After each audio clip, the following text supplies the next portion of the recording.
Bismillahirrahmanirrahim. Assalamualaikum warahmatullahi wabarakatuh. Nama saya Alfikri Hakim Kofi, NRP 105191000040. Di sini saya akan menjelaskan tentang BJT proses, yakni bipolar junction transistor.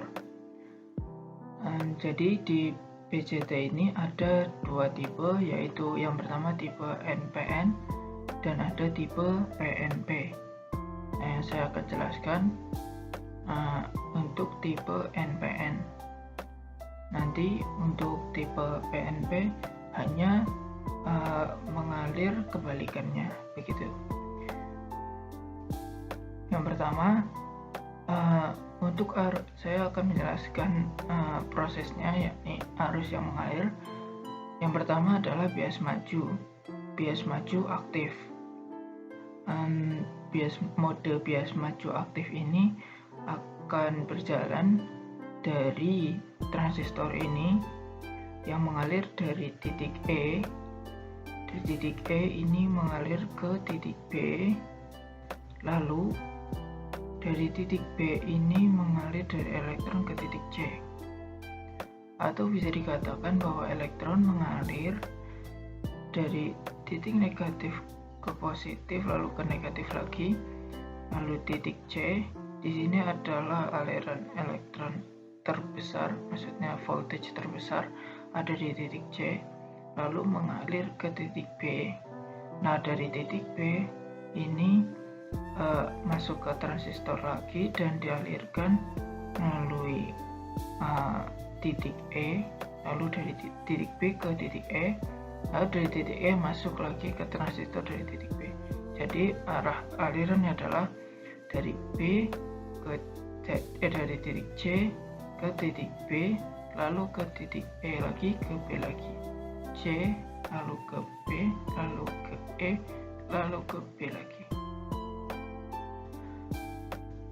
Untuk aliran yang ini bias maju aktif, kondisinya adalah ketika dari titik E ke titik B, yakni aliran dari titik E, B, lalu E lagi, B lagi, ini adalah bias maju. Sedangkan yang dari titik C ke titik B, yakni searah aliran elektron, akan tapi melawan arus dari titik C ke titik B, menjadikan aliran ini adalah bias mundur. Jadi yang titik E ke B adalah bias maju, dari titik C ke B adalah bias mundur. Lalu ada yang kedua, ada bias mundur aktif. Bias mundur aktif ini mengapa dinamakan bias mundur aktif? Karena dia melawan arah elektron yang mengalir. Jadi urutannya adalah dari titik E ini masuk ke transistor. Dari titik E di sini adalah voltage terbesar. Dari titik E masuk ke transistor, lalu dari titik B masuk ke berlawanan mengarah ke titik B. Nah, dari titik B ini ke titik C. Nah, searah dengan arus yang ada di B ke C. Lalu dari titik C mengalir lagi ke titik B, mengalir titik B ke titik E. Dari titik B mengalir arah ke sini ke titik E. Jadi dalam kondisi yang bias mundur aktif ini, untuk yang dari titik C ke titik B, dari titik B ke titik C ini, antara titik BC ini adalah bias maju karena searah dengan arus BC. Lalu selanjutnya, kalau yang dari titik E ke titik B atau dari B titik E, ini adalah bias mundur karena melawan arah dari titik B ke E, arah arus dari E ke B.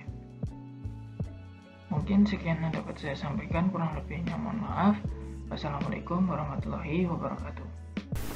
Assalamualaikum warahmatullahi wabarakatuh. Nama saya Fali Alam, NRP 10511910000016. Jadi salah satu fungsi transistor itu adalah sebagai saklar. Jadi yang dimaksud ini yaitu saat resistor berada pada dua daerah kerjanya, yaitu pada daerah jenuh atau saturasi dan daerah mati atau cut off. Jadi kan dalam transistor ada namanya kolektor, basis, dan emitor. Jadi di sini cut off itu merupakan suatu kondisi di mana transistor tidak mengantarkan arus dari kolektor ke emitor. Jadi ini itu di mana transistor dalam keadaan menyumbat atau bisa juga dikatakan daerah mati. Jadi kondisi cut off ini dapat dianalogikan sebagai saklar dalam kondisi terbuka atau off. Ya, kita pindah ke grafik karakteristik. Ya, jadi dalam grafik karakteristik ini ada sumbu X dan sumbu Y, di mana sumbu X itu menjelaskan VCE, yaitu di daerah sini, tegangan pada daerah sini. Kemudian ada IC. IC merupakan arus dari loop berikut, di mana sumbernya sendiri adalah VCC. Kemudian di sini ada IB, garis yang biru ini, itu merupakan dari loop sini, sumber adalah VDB. Jadi cara membacanya ini adalah misalnya ini IB-nya 0, maka apa yang akan terjadi di sini 0. Apa yang terjadi? Yang terjadi adalah IC-nya akan sangat kecil, hampir mendekati 0, yang artinya transistor pada kondisi tersebut belum bekerja. Nah, daerah inilah yang dinamakan cut off, daerah cut off. Ya, jadi dapat disimpulkan itu cut off merupakan kondisi di mana VBB nilainya mendekati 0 dan IC-nya 0, kemudian VCE sama dengan VCC. Ya, ada juga ya, jadi ada suatu kondisi yang dinamakan crossover distortion, yaitu suatu masalah pada suatu komplementer dengan dua transistor. Jadi output kedua transistor ini tidak tergabung secara bersama sepenuhnya. Dapat lihat di sini outputnya, di sini juga terjadi distortion crossover.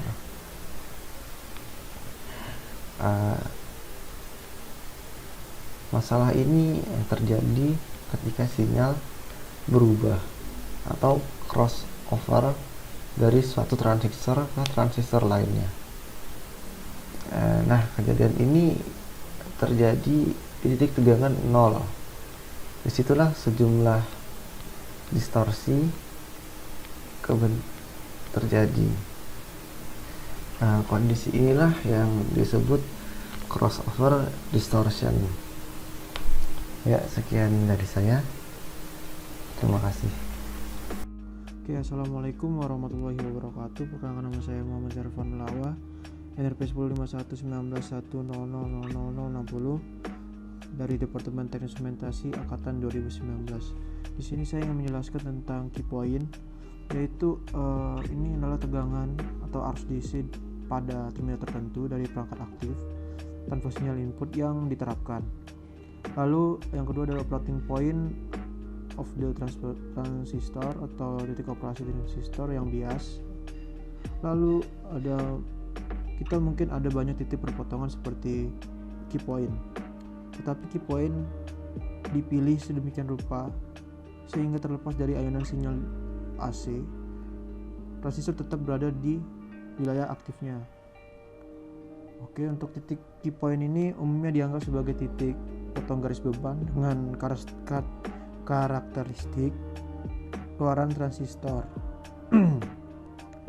Mungkin ada jumlah titik persimpangan yang tak terbatas, tetapi key point ini dipilih sedemikian rupa sehingga terlepas dari ayunan sinyal input AC, transistor tetap berada di wilayah aktifnya. Oke. Lanjut ke grafik. Nah, di grafik ini bagaimana kita cara memahami suatu grafik? Kita dapat melihat dari rangkaian resistornya. Nah, dari grafik ini sumbu X-nya itu VCE dan sumbu Y-nya itu IC. IC ini dengan satuan miliampere dan VCE dengan satuan volt.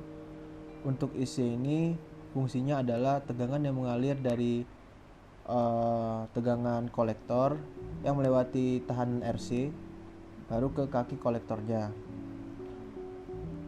Untuk garis biru ini adalah arus B atau IB.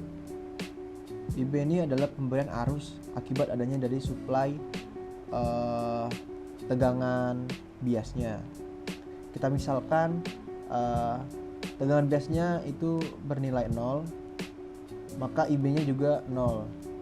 Nah, IB 0 ini kita proyeksikan ke sumbu Y. Nah, terdapatlah IC 0. Dan IC 0 ini nilainya itu mendekati 0 atau sangat kecil nilainya. Jika tegangan bias diperbesar, maka IB ikut juga besar. Seperti dari ini misalkan tegangan biasnya 0, maka IB-nya 0.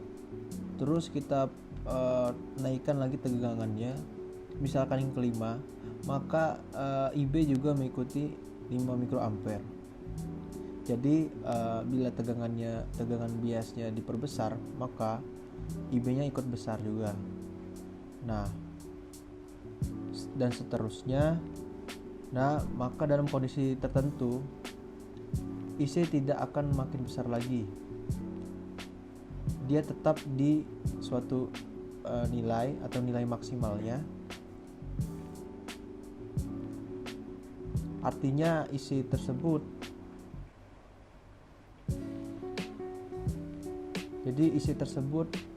memiliki batas. Misalkan di IB ini sama dengan 20 mikroampere.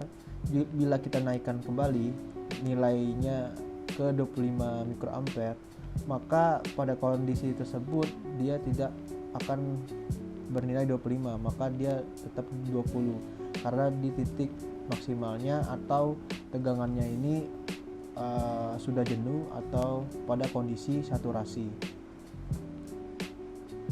Untuk selanjutnya ada kondisi cut off atau pada kondisi belum bekerja, seperti pada tegangan biasnya sama dengan 0. Kita proyeksikan kan isinya terdapat nilainya mendekati 0 atau sangat kecil. Itu adalah pada kondisi cut off. Lalu ada pada kondisi aktif. Ini di mana daerah ketika IB-nya diperbesar, maka isinya pun besar, makin besar. Contohnya seperti ini. Jika IB-nya diperbesar, maka isinya juga akan besar di sini. Tidak hanya itu, di sini ada memiliki garis AC dan DC dan terdapat poin di sini di 5 isinya sama dengan 5. Mungkin itu saja dari saya. Mohon maaf bila ada salah kata. Wassalamualaikum warahmatullahi wabarakatuh. Assalamualaikum warahmatullahi wabarakatuh. Nama saya Muhammad Fadil Fariza dari Departemen Teknik Instrumentasi Fakultas Vokasi Institut Teknologi 10 November dengan NRP 105119100064 kelas 3B. Sekarang saya akan menjelaskan tugas mata kuliah saya, mata kuliah Elektronika Analog. Sekarang saya akan menjelaskan 3 poin. Yang pertama, ada pengertian alfa, pengertian beta, dan pengaruh alfa dan beta pada transistor.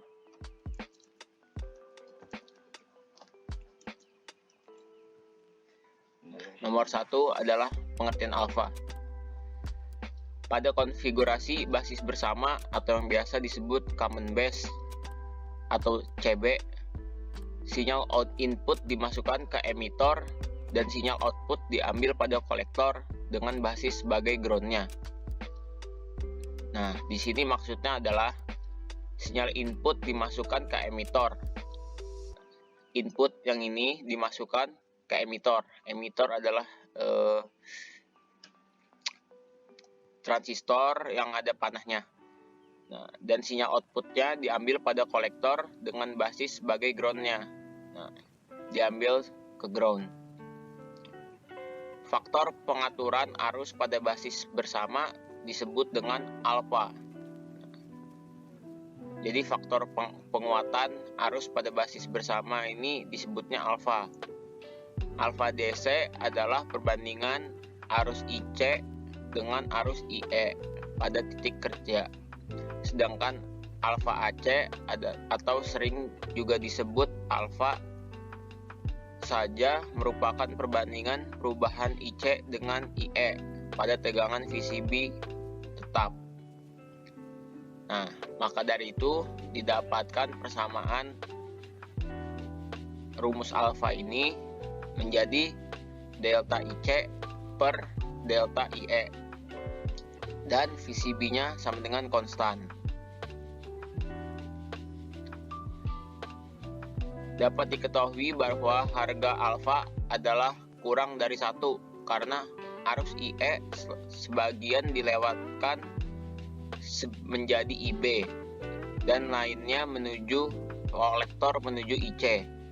Harga tipikal alfa adalah 0,90 sampai 0,998.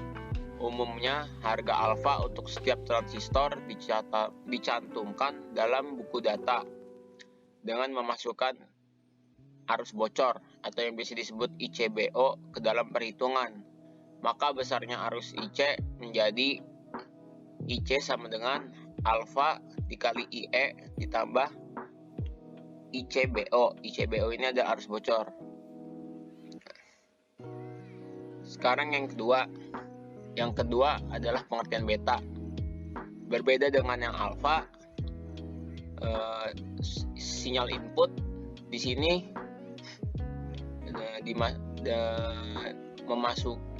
sinyal input diumpankan pada basis dan output diperoleh dari kolektor dengan emitor sebagai groundnya. Faktor penguatan arus pada emitor bersama disebut dengan beta. Maka kalau bentuknya seperti ini, posisi ditaruh seperti ini, disebut dengan beta faktornya. Seperti halnya pada alfa, istilah beta juga terdapat ada beta DC maupun beta AC. Definisi beta AC atau beta saja adalah, didapatkan persamaan ini. Beta sama dengan delta IC per delta IB. Berbeda dengan yang alfa tadi kan menggunakan di bawahnya ini dibagi delta IE. Di delta alfa menggunakan delta IB dan VCE-nya sama dengan konstan. Istilah beta ini juga sering dikenal dengan HFE yang berasal dari parameter hibrid untuk faktor penguatan arus pada emitor bersama. Data untuk harga HFE maupun beta ini lebih banyak dijumpai dalam berbagai buku data dibanding dengan alfa.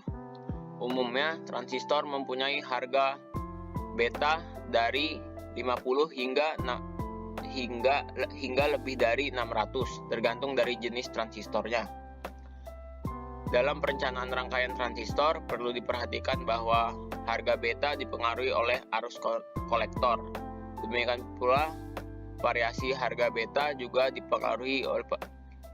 terjadi pada pembuatan di pabrik. Untuk dua tipe dan jenis transistor yang sama dibuat dalam satu pabrik pada waktu yang sama belum tentu mempunyai beta yang sama. Maka hubungan antara alfa dan beta dapat dikembangkan melalui beberapa persamaan berikut. beta sama dengan IC per IB, IB-nya ini adalah IC per beta. Alfa sama dengan IC per IE, maka IE sama dengan IC per alfa. Nah, apabila dimasukkan ke dalam persamaan, maka IE sama dengan IC plus IB. Maka diperoleh beta per 1 min alfa. Kalau jika alfa, beta per beta plus 1. Nah, sekarang kita akan memperhatikan pengaruh alfa dan beta terhadap transistor. Di sini saya telah membuat rangkaian common base bias emitter atau rangkaian yang menjalankan hukum-hukum alfa. Nah, bisa langsung kita start.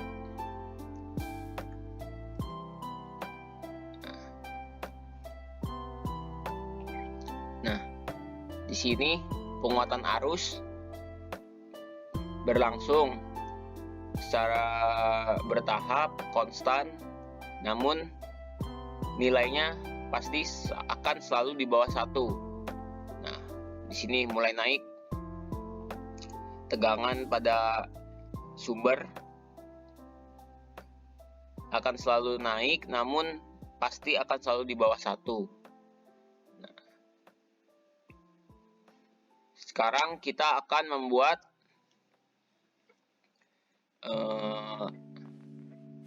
common emitter atau rangkaian yang menggunakan hukum beta.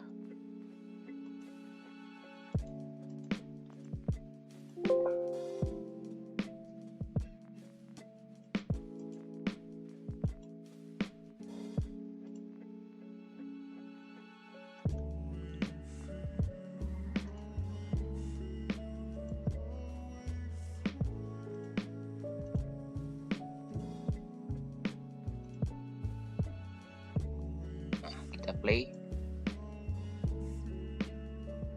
Nah, jika di common emitter ini, rangkaian common emitter, nilai tegangan pada posisi cap di sini akan selalu minus. Namun, tegangan pada sumber akan selalu konstan bertambah dan nilainya pasti lebih besar daripada 1, tergantung pada spesifikasi dari transistornya sendiri. Nah, dia akan terus bertambah secara konstan. Maka dari itu, pengaruh alfa dan beta terhadap transistor, pengaruh alfa pada transistor akan menekan tegangan pada Vsin pasti selalu kurang dari 1. Dan pengaruh beta pada transistor, penguatan tegangan secara konstan pada Vsin, nilai maksimalnya tergantung spesifikasi transistor.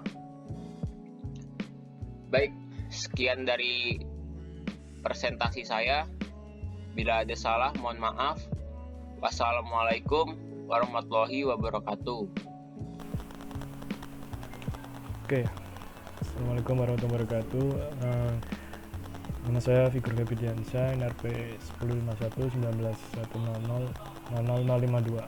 Oke, di sini saya akan sedikit menjelaskan bagaimana penurunan rumus dari IC sama dengan alfa IE ditambah CPO menjadi alfa IB per 1 min alfa ditambah alfa ICPO per 1 min alfa.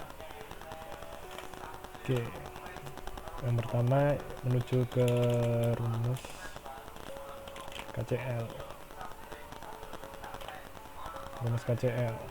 Oke. Rumus KCL itu kan mulai dari IB sama dengan IE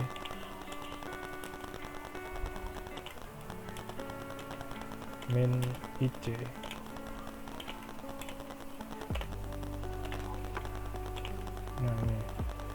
ICP sama dengan IE min IC.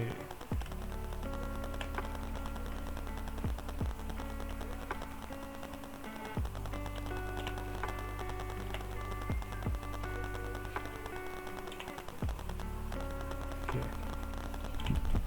Lalu IE dikurangin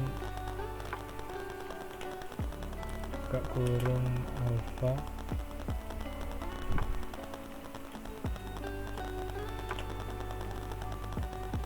kurung alfa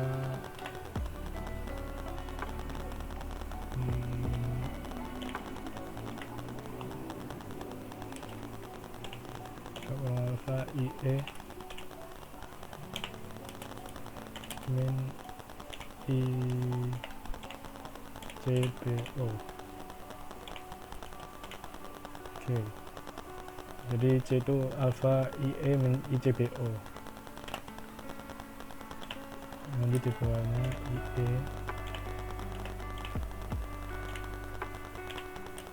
IE min dikali minnya ini dikali ke dalam kurung ini, jadi min alfa IE min ICPO. Nah, jadi sama dengan IE buka kurung 1 min alfa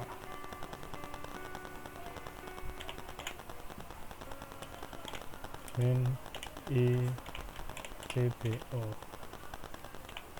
Nah, kita dapat persamaan yang pertama. Oke, jadi C nya dimasukin alfa IE min ICPO, lalu dikalikan secara SCTV seperti biasa, lalu di alfa IE nya itu IE nya itu dimasukin ke sini. Oke, lanjut.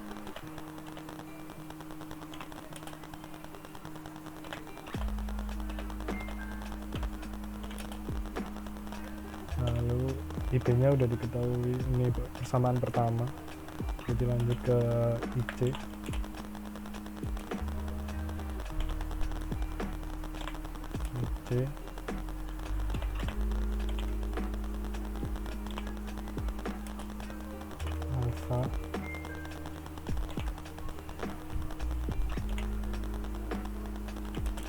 Alfa IE plus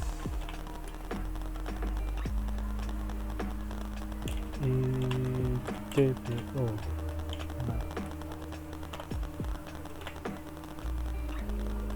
jadi ini, lalu alfa IE ini dipindah ruas ke kiri, IC nya pindah ruas ke kanan.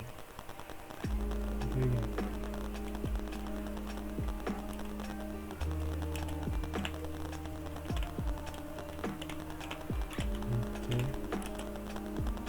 Plus jadi min ICPO. Oke, bawah, lalu alfanya ini dikalikan dibagikan IC sama ICPO, jadi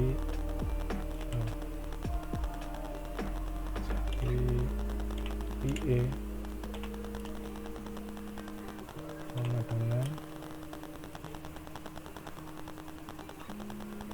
ini aja. Oke, saya lanjutkan.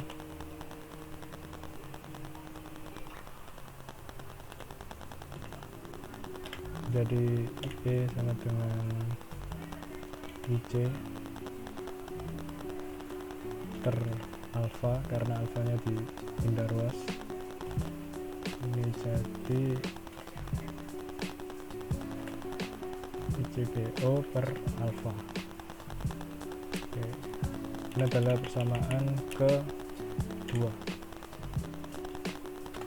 Oke, lanjut.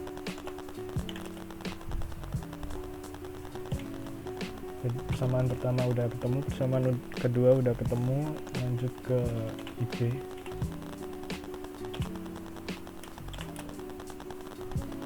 IP sama dengan IE min IC. Oke.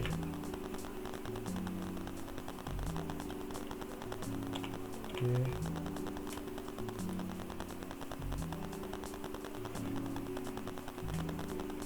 Oke, IE ini tadi kan udah ketemu IE ini, persamaan kedua dimasukin ke IE. Jadi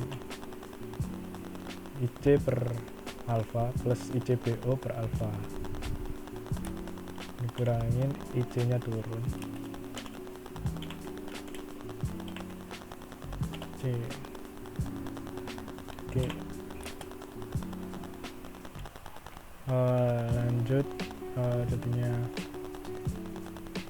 untuk ngilangin alfa ya, jadi C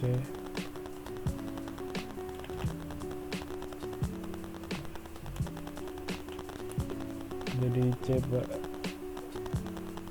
sorry, ini minus ya.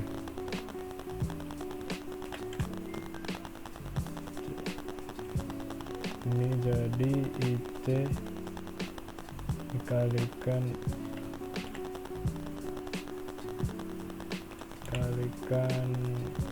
alfa.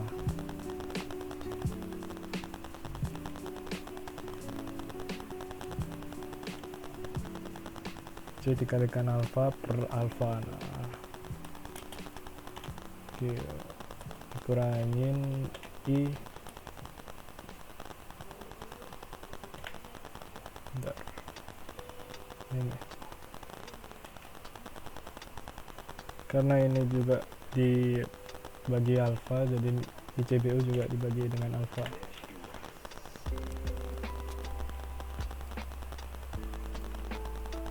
Nah, ICBO dibagikan dengan alfa. Oke, jadi bisa digabung ini, bisa digabung alfanya.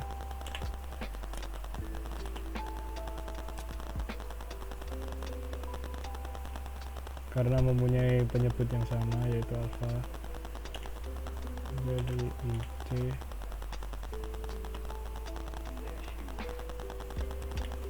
IC dikurangin IC dikalikan alfa per alfa.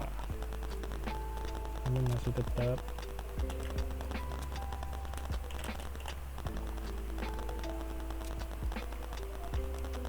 lanjut ke bawah.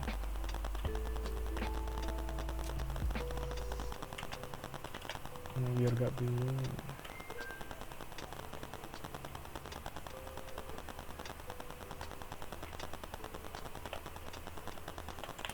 Lanjut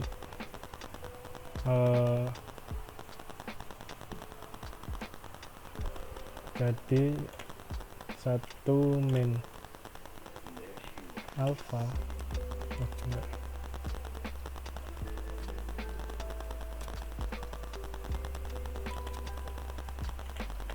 Jadi hasilnya 1 min alfa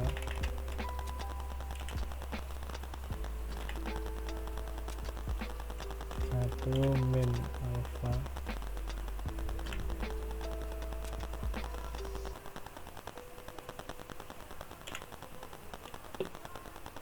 per alfa IC min ini juga langsung ke bawah aja ICBO per alfa. Nah, oke, jadi ketemu ini. Lanjut bawahnya 1 min alfa per alfa IC ini nanti pindah ruas ke kiri. Ini IB nya juga pindah ruas ke kanan. Ini IB. Oke.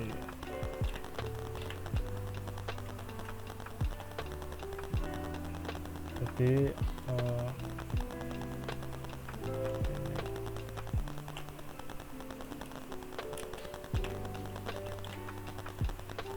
1 min alfa per alfa IC sama dengan IB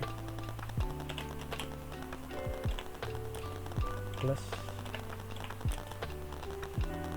tetap ini ke bawah, ini berubah plus karena pindah ruas.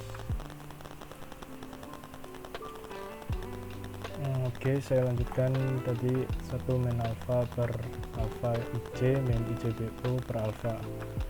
1 min alfa per alfa IC ini pindah ruas ke kiri, IB nya pindah ruas ke kanan. Ini berubah jadi plus karena pindah ruas itu tadi. Oke, jadi penurunannya lanjut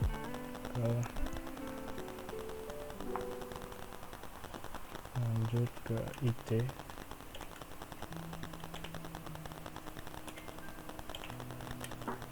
Lanjut ke IC.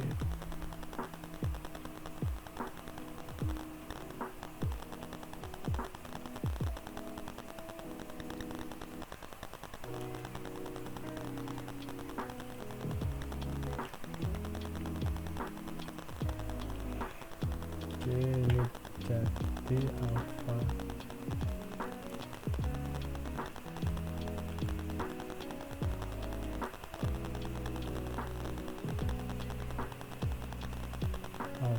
IB ini jadi 1 min alfa, ini tandanya plus,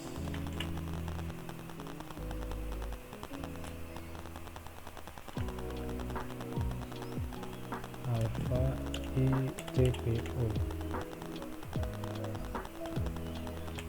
1 min alfa,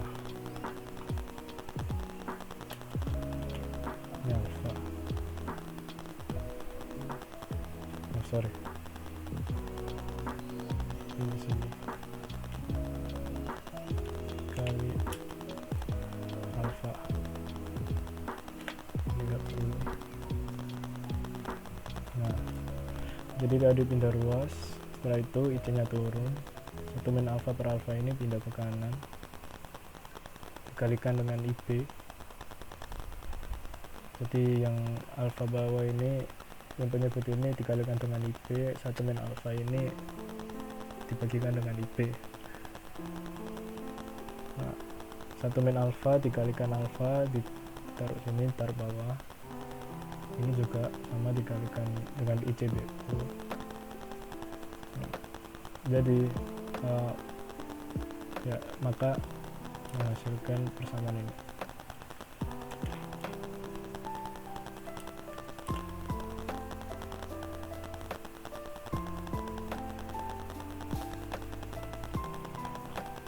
Menghasilkan persamaan ini.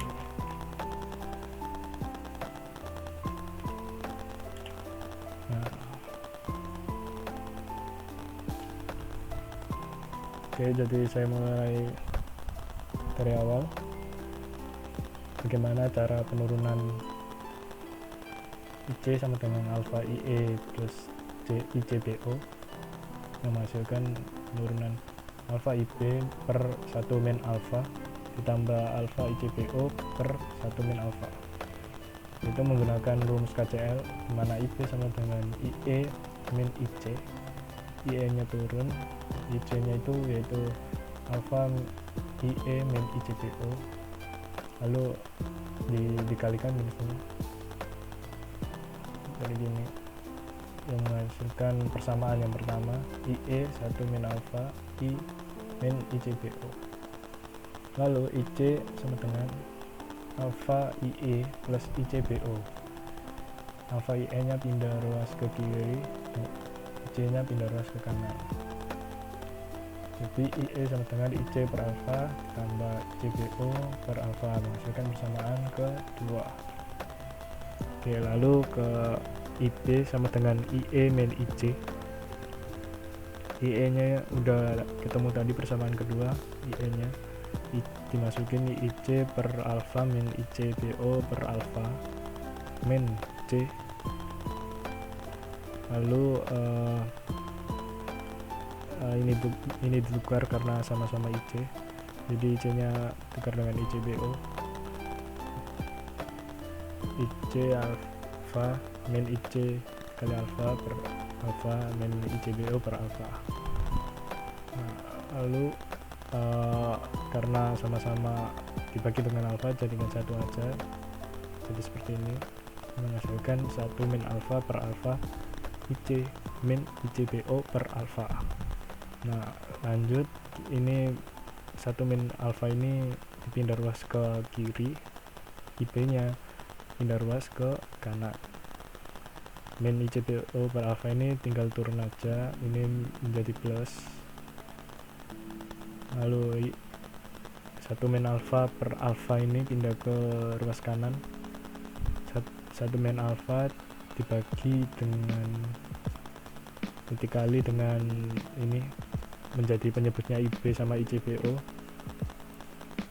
sedangkan alfanya ini dikalikan dengan pembilangnya yang atas IB sama ICBO, menghasilkan alfa IB per 1 min alfa. 1 min alfa ini dari sini, alfa ICBO karena dikalikan dengan alfa, 1 min alfa dikalikan alfa, 1 min alfanya dikalikan dari sini, menghasilkan penurunan seperti ini, alfa IB per 1 min alfa ditambah alfa ICBO per 1 min alfa. Oke, kurang lebihnya seperti itu. Jika ada kurangnya saya mohon maaf. Wassalamualaikum warahmatullahi wabarakatuh.